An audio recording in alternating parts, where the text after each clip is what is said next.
And good evening, I'm Dana Tyler. The moped ride-sharing company Revel is shut down right now in New York City. The decision following two deadly crashes this month.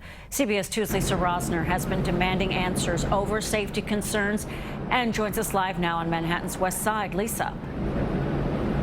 Well, Dana, there are still Revels parked on the road like this one here on 66th Street near Amsterdam.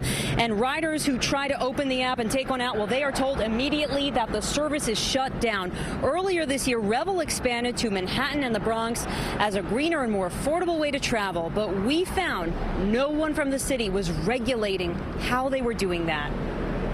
For the last few months, we've seen many Revel riders disregarding the law, riding on sidewalks, not wearing helmets, driving in parks and highways where they are not allowed, and running red lights. Then you have to go in the corner because you're afraid. The people doesn't respect nobody here. In Cypress Hills, Brooklyn today, another family mourning. Police say 32-year-old Jeremy Malave died. Police say he failed to properly navigate his Revel moped while traveling north on Woodhaven Boulevard in Queens, approaching 67th Drive, when he struck a center light pole within a center median. He was a nice guy. This comes a little more than a week after our beloved colleague Nina Kapoor was killed as a passenger on a Revel moped in Greenpoint, Brooklyn.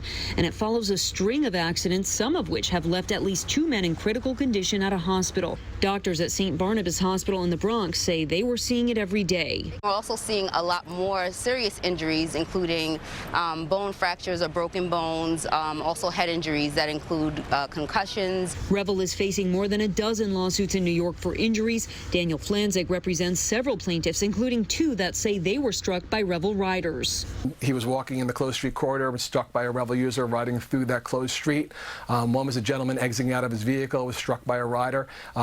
Amazingly, a lot of these riders also tend to flee, which tends to lead me to believe that maybe they were not the person who actually rented it. It was done on behalf of somebody else. The company had been letting users take out mopeds with just a driver's license and an optional learning course. We've spent the last week asking the city why it wasn't regulating the company, and officials kept blaming the state. Today, Mayor Bill de Blasio admitted folks are using something that in many ways is like a motorcycle, without having to have a license like you need to with a motorcycle, and therefore, you know, a certain amount of training and all.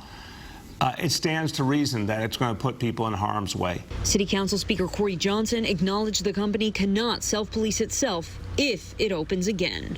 DOT needs to take a more hands-on and affirmative role in working with Revel and coming up with a plan on how we will oversee them.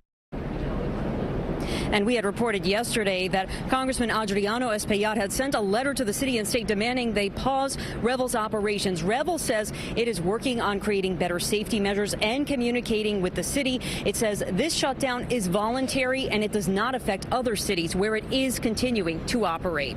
We're live on the West Side. Lisa Rozner, CBS 2 News. All right, Lisa, thank you.